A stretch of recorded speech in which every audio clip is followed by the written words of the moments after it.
Hi, everyone. I'm Ryan Earley, host of the PERS Pro YouTube channel. With the new year comes new legislation. Today, we are reviewing how you can stay informed of legislative changes during the 2026 session that impact PERS members. Whether you are an active employee concerned about salary raises or a retiree tracking cost of living adjustments, understanding how the Mississippi legislature works is the first step to effective advocacy. Let's get started.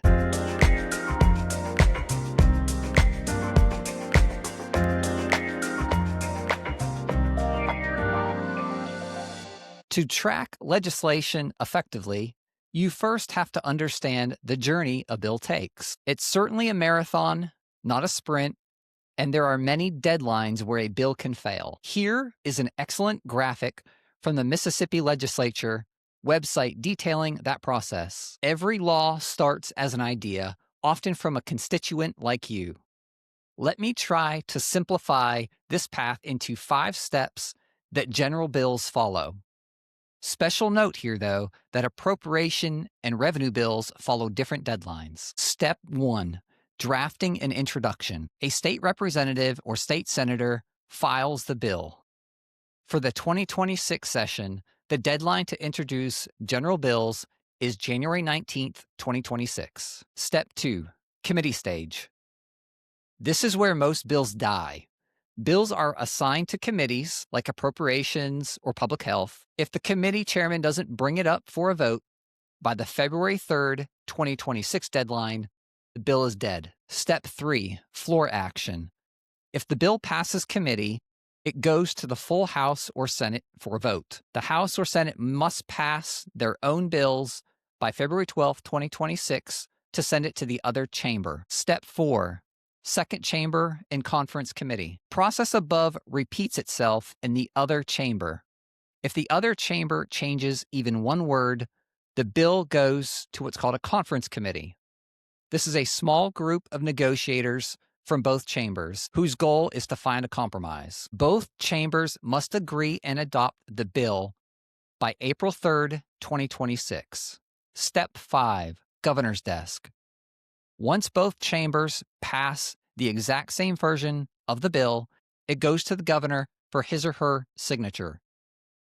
The governor can sign it into law, let it become law without signing, or veto it. Once the bill is presented to the governor has 5 days to act while in session, or 15 days to act if out of session. Now that you know the process a bill takes, how do you actually keep up with a specific bill that impacts you? After all, there are hundreds of bills introduced every legislative session. Step 1, visit the official bill status website. Once there, you can search many ways, such as by bill number, or by code section, or by text. Let me demonstrate now how to navigate this section by taking a look at the Senate's teacher pay raise under Senate Bill 2001, which has recently been in the news. So here, I am on the Mississippi Legislature's website under Legislation, All Measures. Once here, you can see this lists all bills that have been introduced or are currently under consideration. It is listed alphabetically and numerically, meaning House bills will be listed first before Senate bills. Now, once here, what I recommend is searching by a keyword. So I'm going to search for raise, and you can see here there are 2 bills, one in the House, House Bill 177, one in the Senate, Senate Bill 2001, that have been introduced. If I click on one of these hyperlinks, let's click on Senate Bill 2001, it will take me to the actual bill language. From here, you can see the changes that are being made at the top, and then the actual language of those changes will be underlined in the bill. And you can see here there are 19 pages to this bill. Let's go back to our search, back to raise. Now, if instead of clicking on the bill and number, here underneath the actual bill title, which in this case is school teachers, assistant teachers, and college faculty raise of, if we click on the hyperlink below, this is the status of the bill. So if we click on that, and then you can see here under history of actions, all the actions that have been taken on that bill. And just as some tips, the date is pretty self-explanatory. The S stands for Senate, H will stand for House, and then you'll have some legal actions that have been taken on this bill. Couple tips. Referred to means it's sitting in a committee. Title stuff to pass means the committee approved it. And died in committee means the bill is dead. You can also see on the bill page here the version as it was introduced, as well as other versions after it's gone through various committees or conference committee and as approved by the governor. You'll have when the bill becomes effective, and you can see here this one would take effect July 1st, 2026. You can see the deadline that it falls under. In this case, it'll be under the general bill deadlines. You can also see the code sections that it impacts. And importantly, for those that want to reach out to their lawmakers, whether they support or oppose a bill, you can see here that this bill was referred to the Senate Education Committee.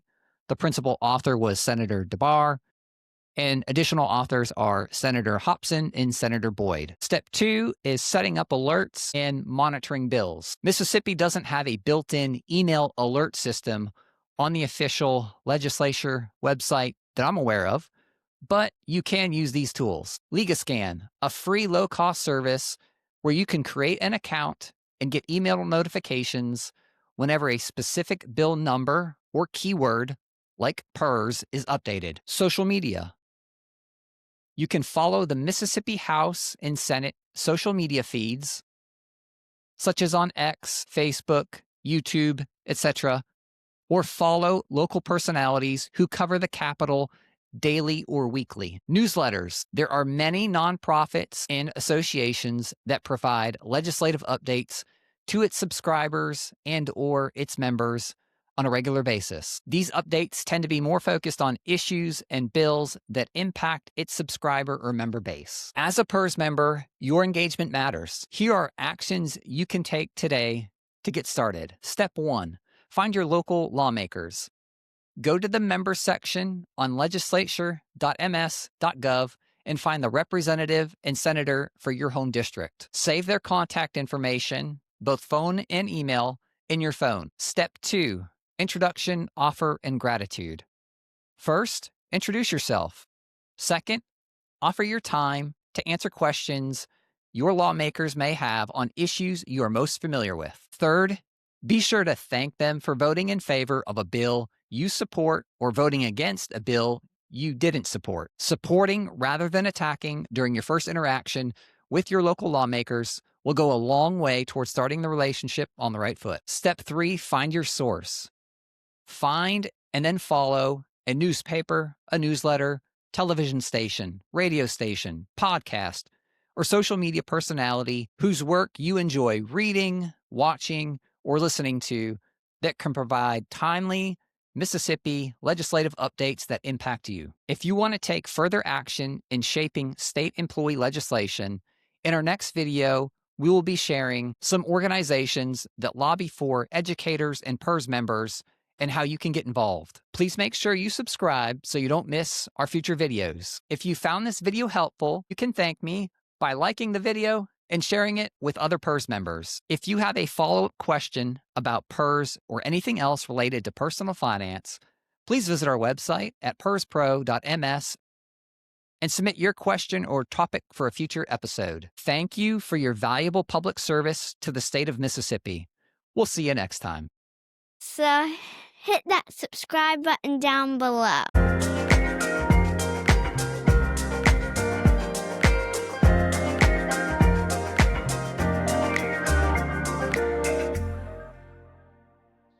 Disclaimer: this video is for educational and informational purposes only.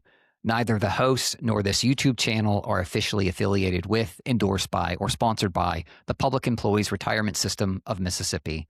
Always consult a qualified professional for personal advice specific to your situation.